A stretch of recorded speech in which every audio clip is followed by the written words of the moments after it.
Good morning, everyone. Bonjour à tous. It's my great pleasure to welcome you here to this second day of our conference on religion and peace today. It's my pleasure to serve this morning as the chair of the session. Before the coffee break, we have two papers. I'm going to introduce the speakers. Professor Dr. Father Wilhelm Danka and Professor Father Eduardo Giorgi. We're going to hear from them. And we will begin with Father Danka, who will speak on the theme of peace of religious or Christian denominations, some remarks on the De Pace Fidei by Nicolaus Cusanus in the context of the Russian-Ukrainian conflict. So, welcome you all, Father Danka. Thank you very much, William Sweet. Good morning. The starting point of my paper is the conflict between the Russian Orthodox Church and Ukraine's Orthodox churches. I underline Ukraine's Orthodox churches because there are several, at least four. And besides this, in Ukraine there still are the Roman Catholic Church in minority and the Greek Catholic Church somewhat larger. I have to mention that in Ukraine there have recently appeared several other Christian denominations, such as the Baptist Church or the Pentecostal Church, but their numbers are small. The Russian Orthodox Church is against the Christian churches and denominations in Ukraine, accusing them of having altered the tradition, rites, dogmas, and language of cult, and of siding with the Western progressivism, with the exception of that Orthodox Church which remained obedient towards Moscow. The opposition of the Russian Orthodox Church against the influence of the Roman Catholic Church, but also against the influence of those Christian denominations from the USA, has deep roots. However, in this paper I will not insist upon the historical aspects of this issue. I will try instead to suggest a possible solution for pacifying the Christian denomination in Ukraine by analyzing Nicolaus Cusanus' treatise De Pace Fidei, Peace Among Religions. From the very beginning, I have to emphasize that the main thesis of Nicolaus' work, Religio Una in Rituum Varietate, a single religion in variety of rites, has a metaphysical character, and bearing in mind this purpose, it can be inscribed within the field of inter-religious dialogue. However, in my opinion, this thesis can be set in practice by the representatives of various Christian denominations, and therefore it can also be inscribed within the field of interconfessional dialogue.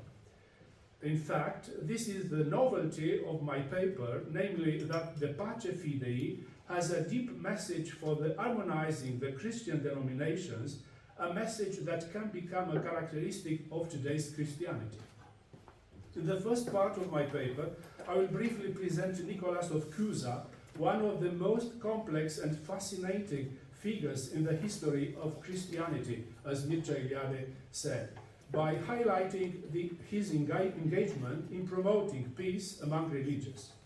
Afterwards, I will describe the content and purpose of the Pace Fidei, and finally, I will analyze the principle, a single religion in a variety of rites.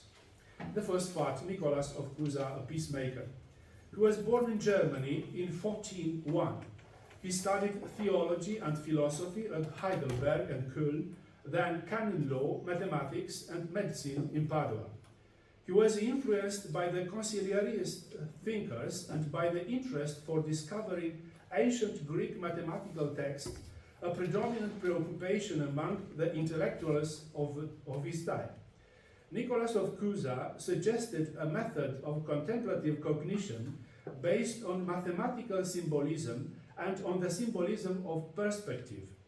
These two forms of symbolism engage and direct the human mind towards transcendence, but this transcendence is completely different in its relation to the world and still participable. Nicolaus of Cusa was endowed with a harmonizing or reconciling talent both at ecclesiastical and political level. For instance, after many years of dialogues and meetings, he succeeded to convince the imperial German cities to accept the authority of Pope Eugene IV. Another example, in 1460, he governed the city of Rome on behalf of Pope Pius II, and during this brief period, he succeeded to reconcile the rival patrician factions in Rome. During the years in which preparations were being made for the Council for Ferrara Florence, he was an active supporter of the conciliarist party. But when he realized that Pope Eugene IV was more inclined towards re-establishing the unity with the Eastern Church, he sided with the Pope. Nicholas was convinced that the unity of the Universal Church reflects the unity of the Holy Trinity. Therefore, re-establishing the Christian unity meant for him an intensification of the Holy Spirit working presence within the Church, this being the connection between the person of the Father and the person of the Son within the Holy Trinity. In order to find even more arguments in the favor of the re-establishing the unity with the Christian Orient, Nicholas traveled to Constantinople with the intention to discover patristic manuscripts on which the council debates could be grounded. He brought from Greece to Italy plenty of Greek patristic texts, but also Neoplatonic texts, which helped him demonstrate from a theological and philosophical point of view the authority of the Holy Father in a spirit both Platonic and Neoplatonic. His travel to Greece proved very fruitful. While on his way back on the sea, being in a state of symbolical disillusionment and still thinking about the possibility of reunifying the Christian world, he suddenly had the intuition of that which he called the docta ignorantia, the fundamental concept of his speculative mysticism. In a letter addressed to Cardinal Giulio Cesarini, letter by which he concludes his treatise De Pace, De Docta Ignorantia, Nicolaus of Cusa wrote, quote, "While returning from Greece on the sea, undoubtedly as a gift from the Father of lights, from whom all good things come, I was led towards embracing things beyond the realms of our mind, in a way beyond our reason, in the Docta Ignorantia, by passing beyond that which can be encompassed by the human mind regarding the everlasting things." End of quote. His contacts with the Byzantine intellectuals he had met in Greece continued after his return to Italy. With their help, he reached a better understanding of Greek and Neoplatonic patristic texts and was able to shape a new way of relating oneself to the divine, or of seeking the divine, namely the apophatic thinking, which is antinomic, being characterized by the tension between the positive and the negative approach of the divine on the one hand, and on the other hand, it keeps these two approaches together until they fuse and then passes beyond them.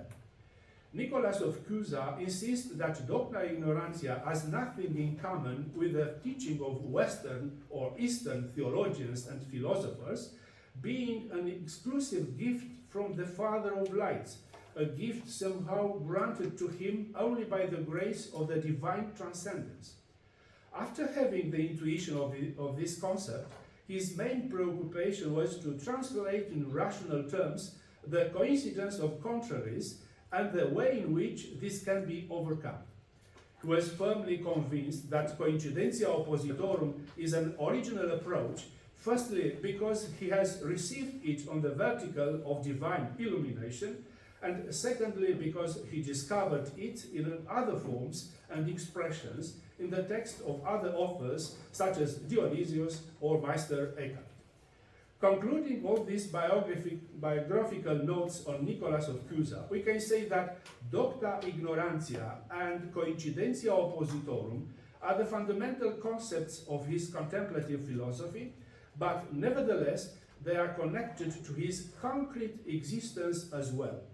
It is worth mentioning that his concrete life becomes the symbolical stage of his intellectual and metaphysical journey, as in the beginning he had the illumination of the doctrine about Docta Ignorantia, and at the end of his life, 1464, after a long meditation during the time of Easter, he discovered a new name for the divine, posse ipsum, which means the possibility itself, as simple, infinite, shining both in the super-essential darkness and in the concrete reality of the things in this universe.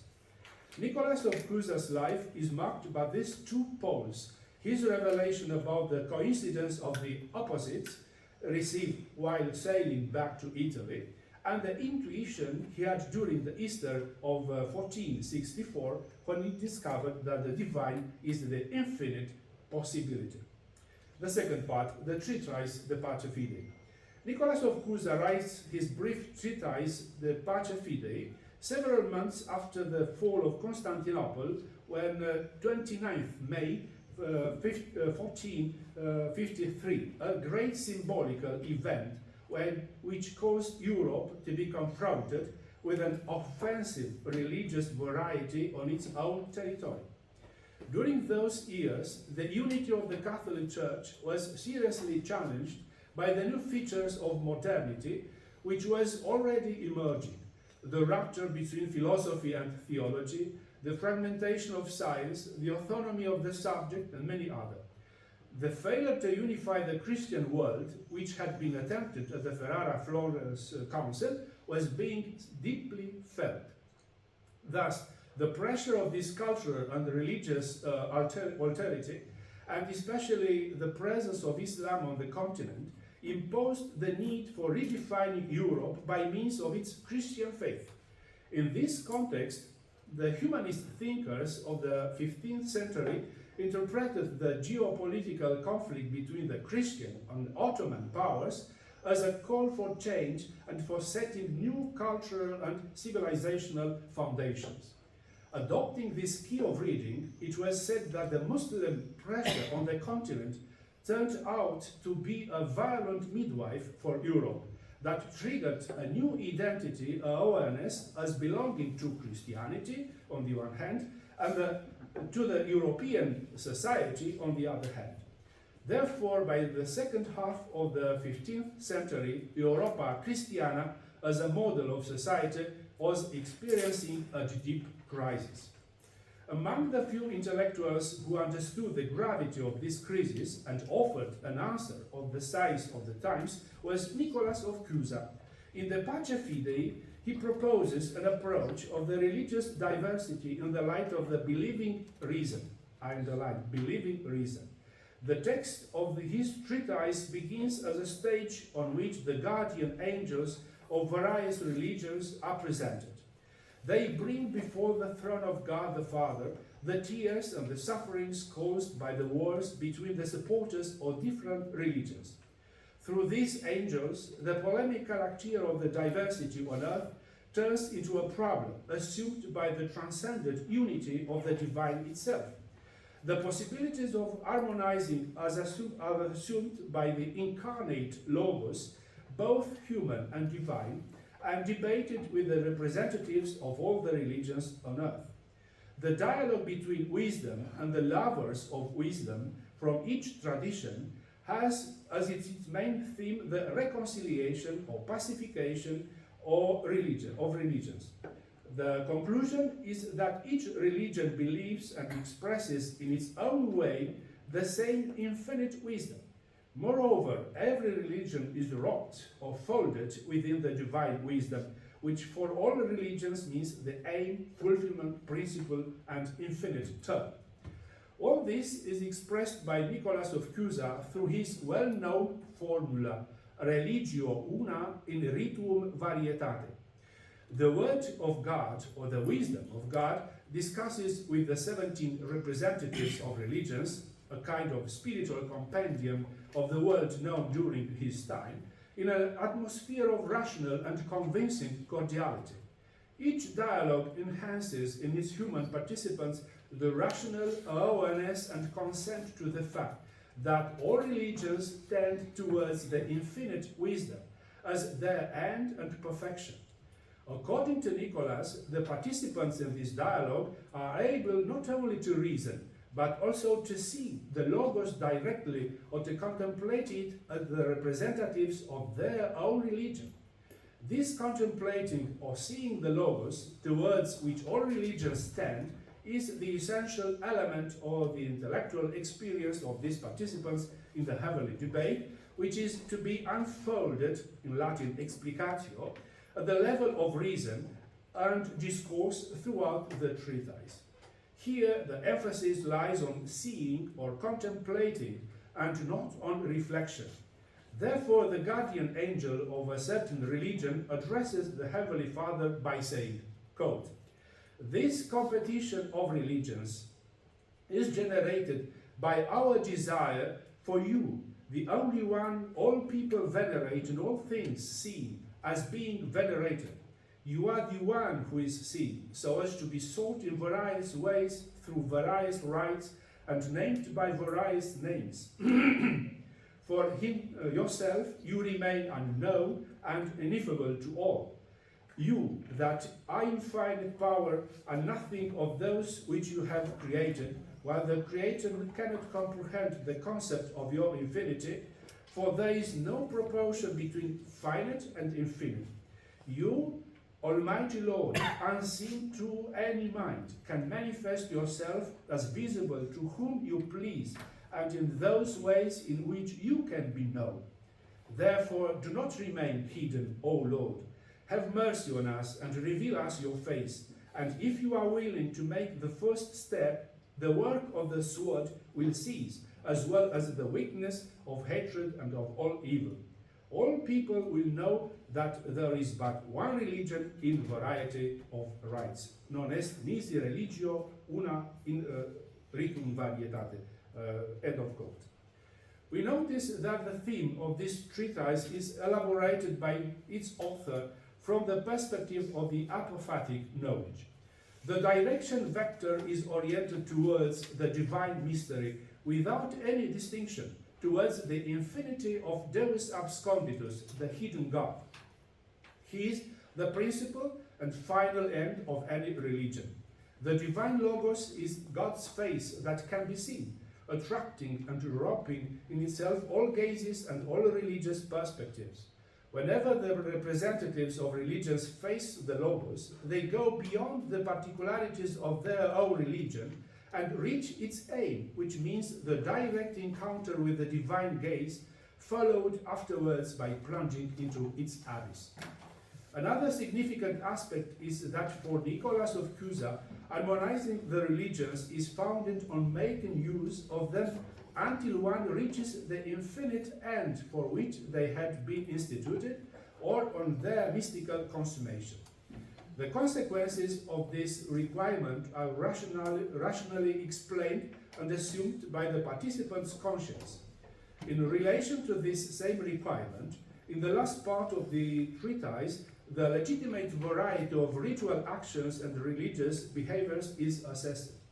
This solution of pacifying all religions, such as suggested by Nicolaus of Cusa, is a contemplative intellectual endeavor that begins from the opposite pole and acts upon the whole human structure: intellect, reason, body, contemplative knowledge, rational research and elaboration, action. The aim of this endeavor is man's rebirth as a son of God. However, we have to bear in mind that the only human faculty capable of perceiving the divine is the intellect. Therefore, the intellect oriented towards the Logos hosts the spiritual event of Christ's birth, which is to transform the human being into a son of God. The pivotal idea of this treatise is that man is capable of seeing meanings starting from the dawns of the divine mystery, and afterwards he can make them circulate at all levels of the person and of the world, from the highest ones to the most concrete. From the philosophic point of view, Nicolaus of Cusa belongs to the realm of Neoplatonic thinking, being thus close to St. Augustine, Dionysius, Scotus Eriugena, Meister Eckhart, and so on. He is the most consistent philosopher of the 15th century, succeeding to shape a new expression of mystical theology in which the everlasting wisdom is not altered by reductionist or secularizing approaches. The third part, una religio in ritum varietate. I try to explain this principle of unity. The method Nicolaus of Cusa proposed for interpreting and harmonizing the variety of religions is first of all a metaphysical one. This means that he, who intends to pacify the religions, has to start from the premise that religious pluralism is the reflex of the ever-varying brightness of the divine unity. The aim of this method is to follow the road backwards by means of an intellectual effort from the objects of faith towards the principle, or by starting from the rites, formulas, and dogmas of all religions to reach the ultimate reality, namely God himself. Thus, Nicolaus of Cusa states that all rites are metaphors or manifestations of the Divine One, or they are forms of explicatio of the ultimate reality, having the role of directing one's mind towards the pole where all these explanations are synthesized and complicated in an unlimited manner. His efforts to reconcile the religions failed to be successful, but the way in which he understood religious diversity and its relation to the divine unity is something unique, as it does neither belong to the hierarchical vertical line of the pre-modern pattern of the world, nor to the horizontal line of the late modernity lacking transcendence. Using a metaphysical approach, Nicolaus of Cusa proposed the pacifying of religions on the vertical line, not as objectivated and external to beings, but as radiating from the one, so as each entity is placed on the divine ray that instituted it. The divine one is in a certain sense polarized on the one hand in its own hard transcendence, and on the other hand in the hard interiority of each thing. Nicolaus' vertical is defined by two poles. One is inaccessible greatness of the invisible, and the other is the deepest depth of each person. Man's vocation towards the one, or that of returning towards the absolute unity, can be fulfilled by following the way that leads from interiority to transcendence. This idea can be found in all spiritual traditions of the world, but with Nicolaus of Cusa it has an original character, namely it is formulated in the terms of philosophical and mathematical symbolism.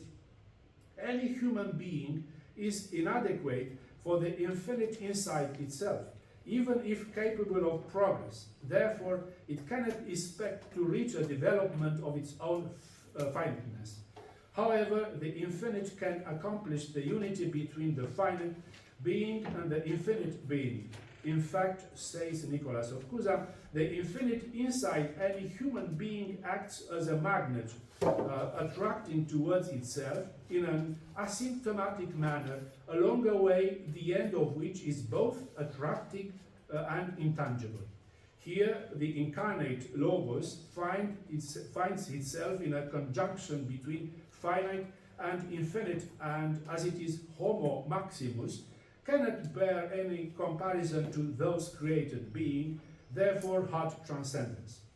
The incarnate Logos is both the human model and its own fulfillment. Thus, we can say that each person bears a certain degree of kinship to this model, and as it can let itself be oriented by him, Homo Maximus, Logos, incarnate, becomes the vanishing point of his spiritual endeavor.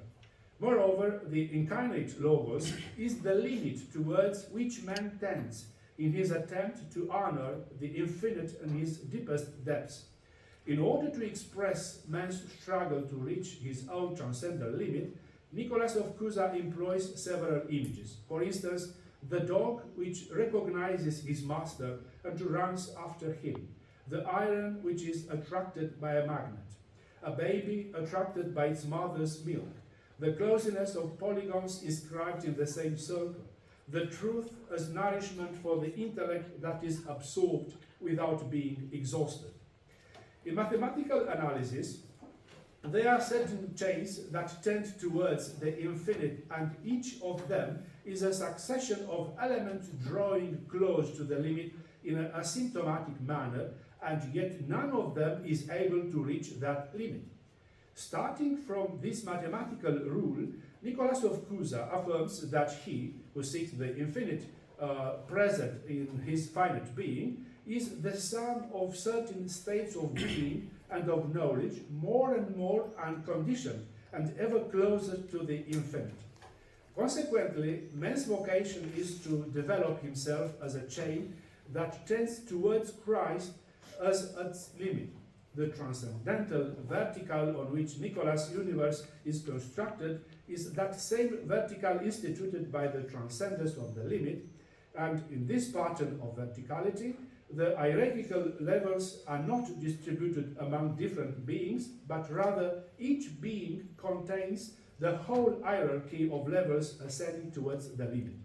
In other words, each human being is solidary to the assembly of the whole world and partakes in harmonizing it by actualizing its own vertical.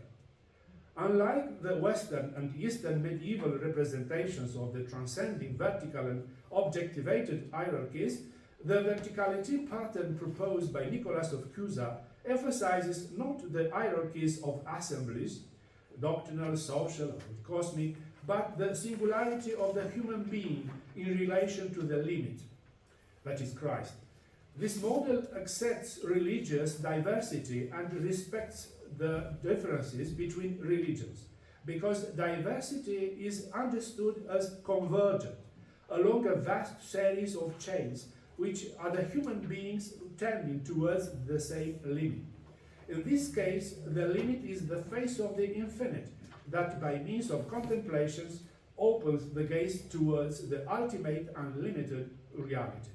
So, in the Pace Fidei, Nicolaus of Cusa legitimizes religious diversity, claiming that the universe as a whole is a symbol for God, while the intellect is meant to interpret it in an analogical manner, namely to redirect, together with the angels, all the data of the world at all levels towards their supreme source.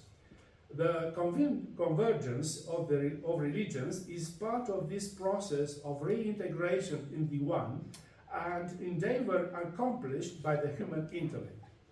The pacification of religions can be attained because God manifests or explains himself in this manifold way. Nicolaus of Cusa speaks about the functional multitude in which the variety of religions can generate emulation, a kind of competition for reaching the greatest spiritual efficiency in living one's own religion. By reasoning in favor of religious pluralism and by consenting to this plurality, Nicolaus of Cusa anticipates somehow the spirit of modernity. Nevertheless, we should not forget the perspective he chose to adopt, lest we risk falling into the traps of such approaches as either the inclusivist or exclusivist, syncretistic or relativist one. Religious diversity is fundamentally a question of cognition, and therefore it pertains to the faithful man's noetic progress. Religio una in ritum varietate does not mean a new religion or a different religious form, but the adequate relation between religious diversity and the divine one. The faithful man's noetic effort consists in shifting the emphasis from the multitude of forms inherent to the created world to the unity that contains the plenitude of a mystery which lies beyond wrapping into unity the various forms, words, and religious language. The principle religio una in diversitate rituum opens the perspective towards an ineffable and incomprehensible God. We can affirm that for Nicolaus of Cusa, religious variety is an impulse toward understanding the human being, which by means of this state is compelled to surpass himself. The intellect is invited to pass from the comprehending the divine in various religious forms to embracing the coincidence of their diversity. This level of knowledge corresponds to the wall of paradise and pertains to the capacity of the human mind to unify that which is diverse. However, being attracted towards the infinite, the intellect has the capacity of seeing beyond its specific level, namely, it can plunge by means of vision or contemplation into the incomprehensible divine abyss. The religious convergence in the Pace Fidei implies that both religious forms, traditions, and the human intellect turned towards the same pole or the same limit. Moreover, it also implies that no religious tradition can contain this pole, that in all of them one needs to radically pass to leap towards the limit. Nicolaus of Cusa integrates his principle religio una in ritum varietate within the fertile tension between God's hard transcendence and the human being's hard participation in the transcendence. Religious convergence is thus like a spectacle which is offered to the representatives of the various religions, enraptured and set in the presence of the incarnate wisdom, so that each of them can finally become aware of the meaning of his own religion. In conclusion, in the Pace Fidei, Nicolaus of Cusa claims that a religion is true in the same measure in which it tends towards its principal or metaphysical end. However, this treatise is one of Nicolaus' most controversial writings. Some admire his religious open-mindedness, his courage to approach religious diversity, while others criticize his treatise or marginalize it. Other researchers affirm that the Pace Fidei proposes a religious inclusivism quite open-minded for the 15th century, much similar to that adopted by the Catholic Church at the Vatican Council, the Second Vatican Council, in the 20th century. Most critics claim that Nicolaus of Cusa discourages the other believers from expressing themselves in their own categories, while pressing them in an intellectual manner to accept the Christian categories. However, Nicolaus' intention is merely to offer a normative idea for an encounter of religions and the reality of our world, and therefore he primarily addresses himself to the representatives of Christianity so as to direct their thinking and action. We emphasize the fact that his treatise should not be interpreted from an inclusivist perspective. It does not address the representatives of other religions with the purpose of convincing them of the superiority of Christianity, but on the contrary, it addresses the Christian faithful, inviting them to perceive the other religions from the point of view of a common end.